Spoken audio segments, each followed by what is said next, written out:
And this is Vinita Bishnoi. तो हमने last video में बात की थी फीमेल रिप्रोडक्टिव सिस्टम के बारे में बात किया था और उसमें मैंने आपको बताया था इस स्ट्रक्चर के बारे में, that is the internal structure of ovule. Now we are going to discuss about megasporogenesis, मतलब मेगास्पोर का formation. So formation of megaspores from megaspore mother cell is called megasporogenesis. So ऐसा प्रोसेस जिसमें megaspore mother cells meiosis करके megaspores बनाते हैं, उस process को megasporogenesis कहते हैं। So again I am repeating this is the raphe, this is the funicle. Raphe, hilum is the part of the ovule where funicle is attached. Raphe is the extended portion of funicle which is fused with the ovule at one side. दो integuments हैं और ये normal न्यूसिलस है।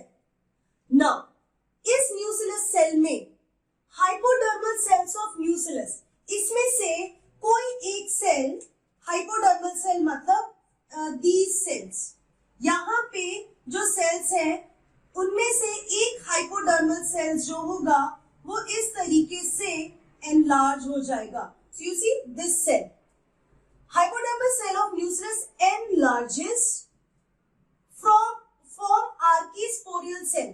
Now ये जो hypodermal cells है न्यूसिलस का, क्योंकि enlarge हो गया है, अब आप इसको बुलाओगे archisporial cell. This is the archisporial cell और ये diploid है, ये सब diploid cells है।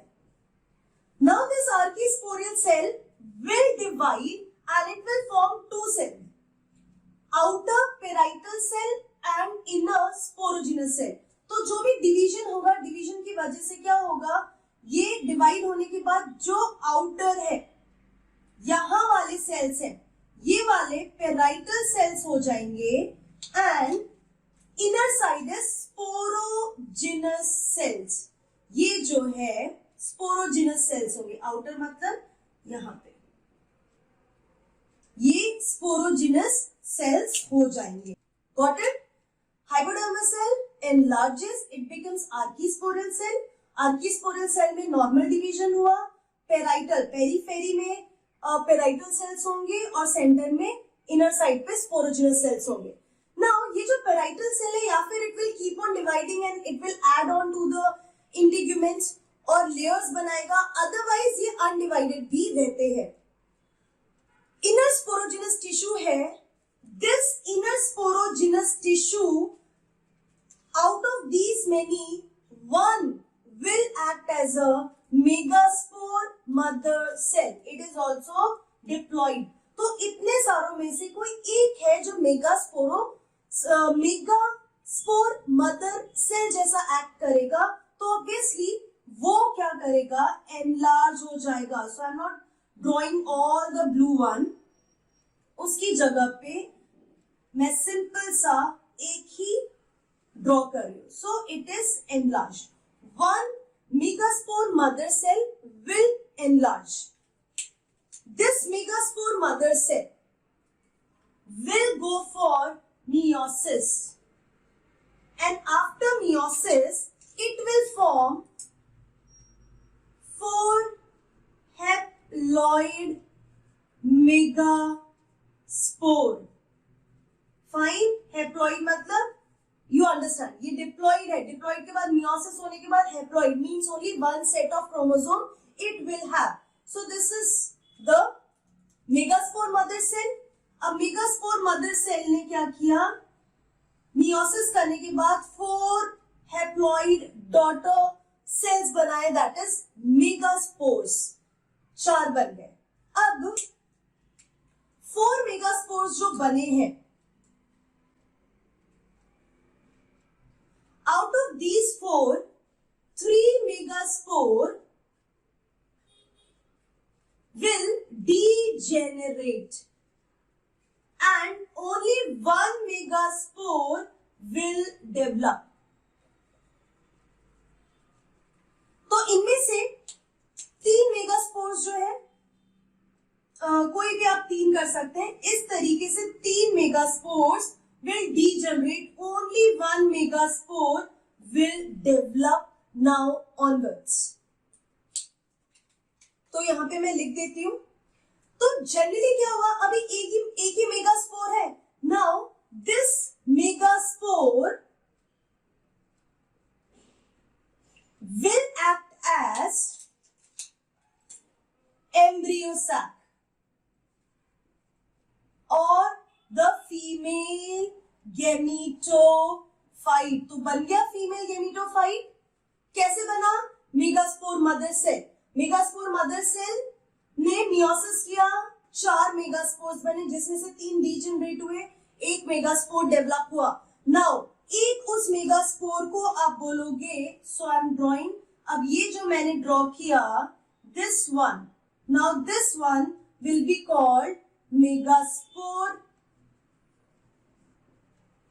and this megaspore now will develop and this megaspore will be called embryo sac or female gametophyte and it is present at the micropyle end।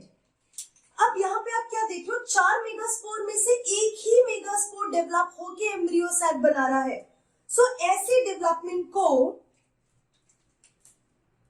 Monosporic development कहते हैं। Monosporic का मतलब embryo sac, मैं इस तरीके से लिखती हूं, embryo sac develops from 1 megaspore, that is called monosporic development. Next is bisporic, embryo sac made up of 2 megaspore and tetrasporic। तो ये 3 टाइप के ही होते हैं। टेट्रास्पोरिक नाम से, टेट्रा मतलब ही होता है 4। हियर इन दैट केस जितने चारों के चारों 4 मेगास्पोर मिलकर एम्ब्रियो सैक बनाएंगे। All 4 haploid megaspore will involved in making the embryo sac। Monosporic generally यही होता है, एक ही मेगास्पोर ने एम्ब्रियो सैक बनाया, बाइस्पोरिक 2 ने बनाया एंड टेट्रास्पोरिक चारों ने मिलकर ही एम्ब्रियो सैक बनाया। These are the on the basis of how many megaspores are participating in formation of embryo sac। So it is clear। अब मैं आपको बताती हूं कि किस तरीके से ये जो फीमेल गेमिटोफाइट, ये जो मेगास्पोर्स हैं, ये डेवलप होते हैं और इनके अंदर कैसे फीमेल गैमीट बनता है। So just take a screenshot then we will move on to that topic. अब हम बात करें डेवलपमेंट ऑफ फीमेल गेमिटोफाइट और मेगास्पोर। तो अभी डायग्राम में मैंने आपको बताया किस तरीके से माइक्रोपाइल एंड पे एक मेगास्पोर डेवलप हो गया। Now that functional megaspore is now the first cell of female gametophyte। ठीक है, तो वो मेगास्पोर जो फर्स्ट, क्योंकि वहीं से फीमेल गेमिटोफाइट का डेवलपमेंट शुरू होगा। ये जो एक मेगास्पोर होता है दैट एक्सट्रीमली मतलब बहुत ज्यादा उसका साइज इंक्रीज हो जाता है एंड एब्जॉर्ब्स एबॉर्टिव मेगास्पोर्स। तो जो 3 मेगास्पोर्स डीजनरेट हुए हैं उनको भी वो एब्जॉर्ब कर लेता है और अपना न्यूट्रिशनल कंटेंट इंक्रीज करता है इनॉर्मसली। उसके बाद it will go for 3 mitotic division. So let me draw, ये छोटा सा डायग्राम में बनाती हूं फॉर योर अंडरस्टैंडिंग। यहां पे एक मेगास्पोर है and this megaspore is having its 1 nucleus and it is haploid. अब मैं इस मेगास्पोर को इस तरीके से ड्रॉ कर रही हूं। दिस इज द मेगास्पोर, यहाँ पे हैप्लॉइड है, एक ही न्यूक्लियाई है। Now there will be 3 mitotic division. So first mitotic division से 2 न्यूक्लियाई हुए, 2 से 4 हुए और 4 से 8 न्यूक्लियाई हो गए एंड दीज तो यहाँ पे मेंशन किया है 8 न्यूक्लियाई इन 4 ग्रुप्स। यहाँ पे टोटल 8 न्यूक्लियाई है और 4-4 के ग्रुप में है। So they will be like this. यहां पे 4 न्यूक्लियाई है एंड यहां पे 4 न्यूक्लियाई है। अब इन 4 में से एक nuclei will come in centre एक एक न्यूक्लियाई सेंटर में आ जाएंगे। I'm marking this is the micropyle end, this is chelazal end, micropyle end, chelazal end, micropyle end। यहाँ पे भी ये वाला जो एंड है chelazal है और ये micropyle end है। Now slowly on these nuclei, you will see that cell wall is forming like this. So the three nuclei which are there on the chelazal end, ये जो chelazal end की तरफ 3 nuclei है, इनको आप बोलोगे antipodal cells. Got it? So one nucleus from each group moves to the center of the embryo sac. See, it came into center. तो chelazal end पे जो 3 सेल्स है उन्हें एंटीपोडल सेल्स कहते हैं। Then micropyle end, that is the egg apparatus. तो यहाँ पे micropyle end पे हमने क्या देखा? That there are 2 cells, small cells, and बीच में एक बड़ा सेल बनता है। ये कहां पे है? माइक्रोपाइल एंड की तरफ। Now what do you call this? This group is called egg apparatus, और इस egg apparatus में 2 synergid cells हैं जो कि स्मॉल है, और एक लार्ज सेल है जिसको आप बोलेंगे फीमेल गैमीट, या आप उसे ओवा बोल सकते हैं। बीच में जो ये 2 न्यूक्लियाई है, these 2 nuclei is called polar nuclei. They are in center, and in polar nuclei को एक ही सेल वॉल कवर करता है। Got it? Now what you are observing over here कि यहाँ पे कितने न्यूक्लियस हैं? 8 न्यूक्लियाई है। But if we go and count the cells, यहाँ पे 3 सेल्स, यहाँ पे 3 सेल, और यहाँ पे सिर्फ एक ही सेल है। So it is 7 cell. So this embryo sac is having 8 nucleus and 7 cell. तो इस एम्ब्रियो सैक को हम बोलेंगे this embryo sac is at 8 nucleus और 7 सेल स्टेज, क्योंकि जो बीच के 2 न्यूक्लियाई है it is covered under the same cell wall और वो सेंटर में है। तो these are the polar nuclei and they are the central cells. Polar nuclei are present in the central cell. Now egg apparatus. Egg apparatus is having 3 cells, 2 synergid and 1 female gamete. जो female gamete है वो centrally located है, you can see over here. Large vacuoles होते हैं इनके पास and prominent nucleus होता है। बहुत सारे reserve food भी होता है इनके पास। Then the function of 2 synergid cells.